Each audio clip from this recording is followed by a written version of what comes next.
Mesdames et messieurs, chers amis, en ce jour de grève internationale, où la météo semble donner la réplique aux nobles initiatives écologiques, je vous souhaite la bienvenue dans ce temple de l'élégance que représente Samin Wonen.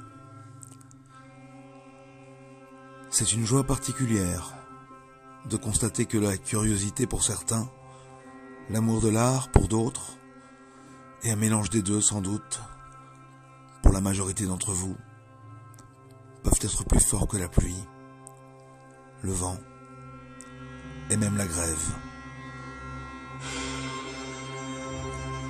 Certains d'entre vous me connaissent peut-être déjà. Ceux-là seront en terrain connu. Pour les autres, c'est un petit saut dans l'inconnu.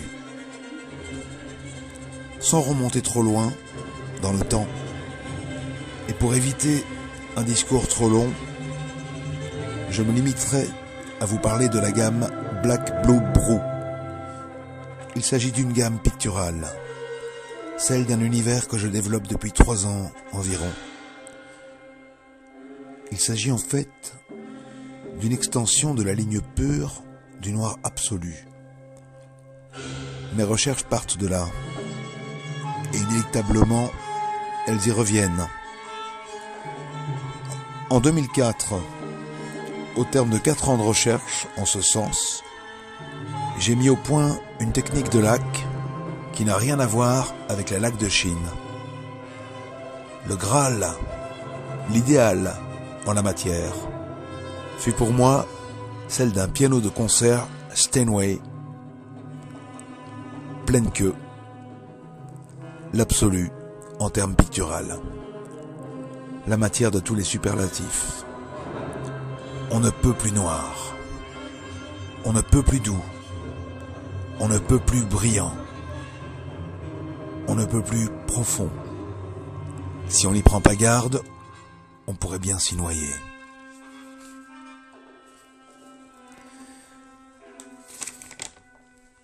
Entre 2004 et 2015, je n'ai peint que des lacs. Et puis, chemin faisant, j'ai provisoirement laissé sur le côté la très laborieuse technique de l'art de la laque dans l'art pur, pour revenir à une peinture plus gestuelle, plus physique, moins contemplative, plus expressionniste. J'ai donc adjoint au noir absolu un bleu sombre, parfois cobalt, parfois nocturne. Ça, c'est pour le robinet d'eau froide.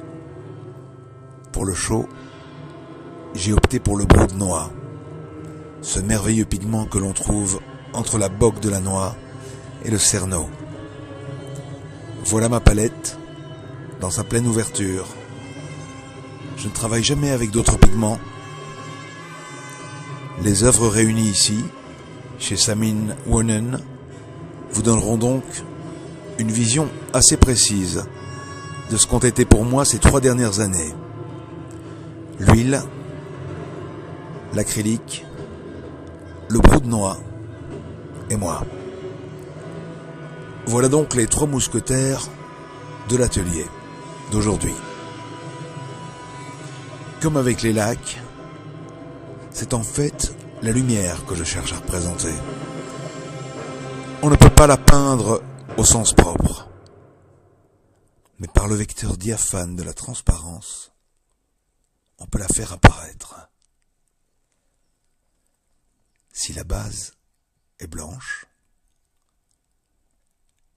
la finesse des couches de peinture permet de la voir, ou plutôt de l'apercevoir.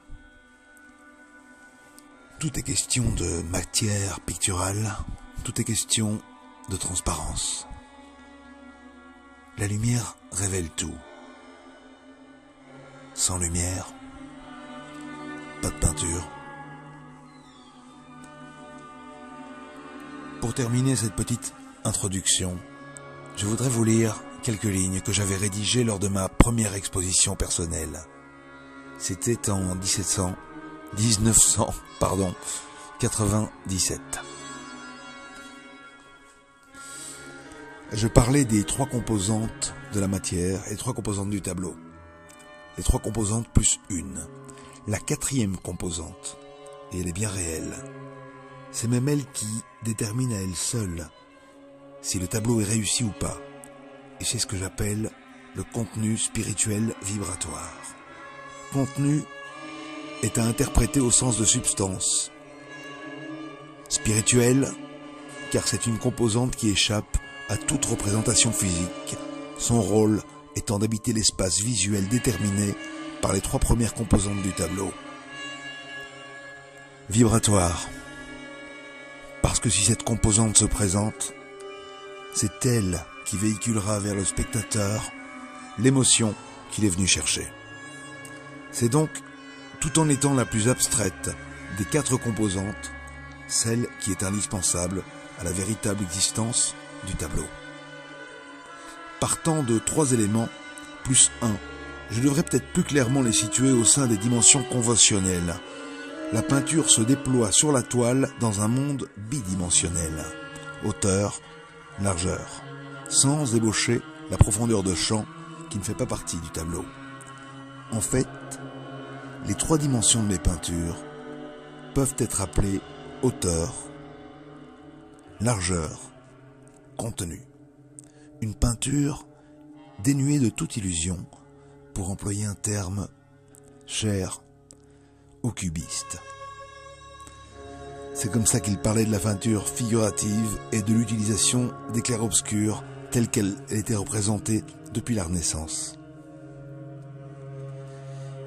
Dans le cas dont je vous parle, couleur et matière se situent en fait comme tenues à des règles annexes qui leur sont propres.